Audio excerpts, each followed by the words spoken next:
now in the house of the farmer, while the other animals had to live in the barns still.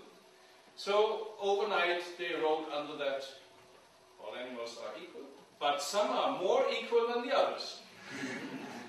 And these some more equal than the others was just the point where we have to start to see how can we include those animals who are less equal than the others into the process of development and give them a chance to come to a wealthy situation and get more social justice. So we have, for example, all these analyses of the School of Vienna, and one of the most famous ones you probably have heard about it is Joseph Schumpeter. Joseph Schumpeter had this idea that the dynamics of the economy is coming from the pioneer, who is an innovator, and then the process has to be widened by the imitators. Otherwise, the innovator just keeps a monopoly, and the monopoly, we know, is a bad situation. So the Vienna School was trying to find a new model against the socialist model. And then we had a school of economists in Freiburg. You might have heard of von Hayek, for example. And they tried to establish a system which they called ordo liberal. An order within which you can have as much liberal activities as possible. But it must have an order. So without this order which you have, without this framework, it would be very difficult to regulate the liberal activities. So everything was prepared by the scientific area, and the churches in Europe as well had a certain vision. They said, in the Manchester Times, the persons were working for the economy, and we have to turn that around, that the economy is working for the persons. So the dignity of the human beings played a big role in the religious ethics, which were giving another approach towards the model of social market economy. And then we had the great good luck of having a politician, whose name is Ludwig Erhard, who was the first Minister of Economy in Germany after the Second World War. He had studied all these theories, and he had lived personally the great disaster of the catastrophe in 1929-1930, the big crisis. And he had lived the disaster of the war economy in Germany, where everything was concentrated and the state had a very strong role. So he was the first minister, and he had everything prepared in a book which is called Welfare for All. He convinced finally as well the politicians in Germany, and he convinced them by the success of the system. And you can talk about every system what you like, but the best recommendation for a system is if it's successful.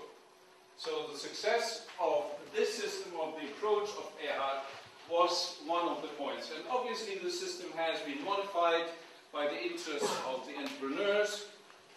It has been modified as well by the influence of the trade unions, of the consumer organizations. So we got a model which is open and flexible to new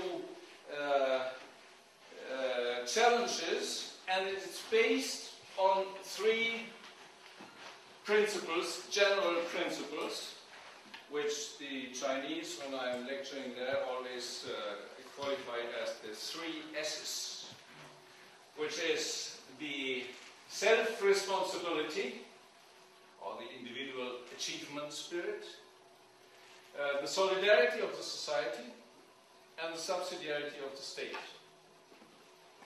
Everybody has to make the greatest effort to take care of his personal well-being.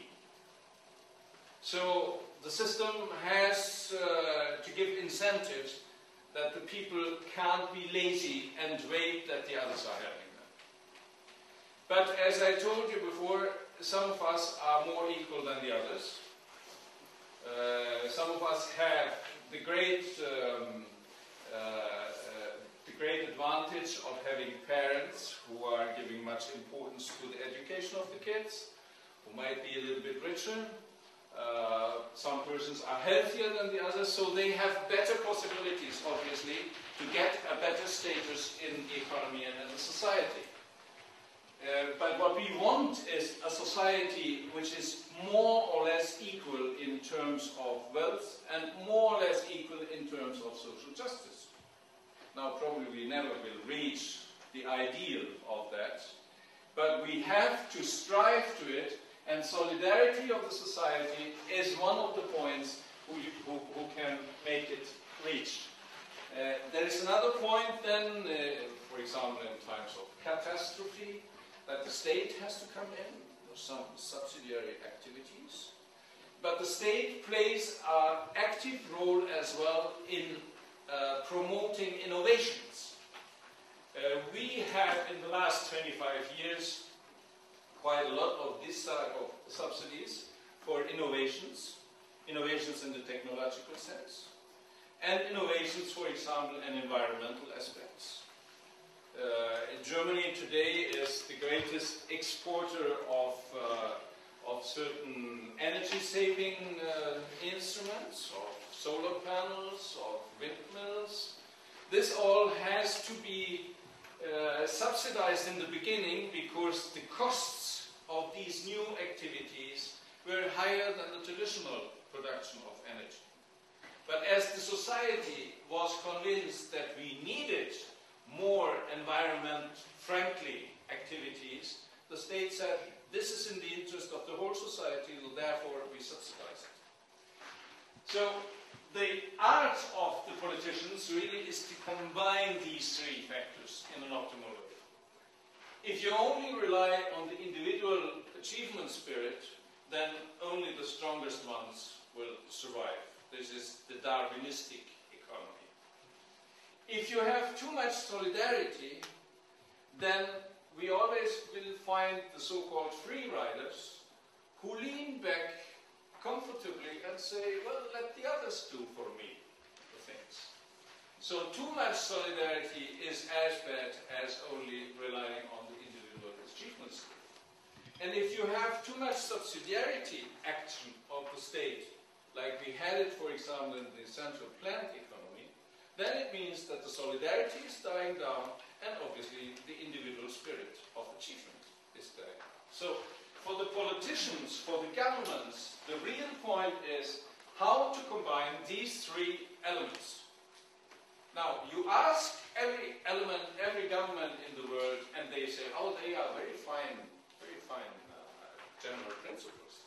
But how should we do it? How should we combine them in our situation?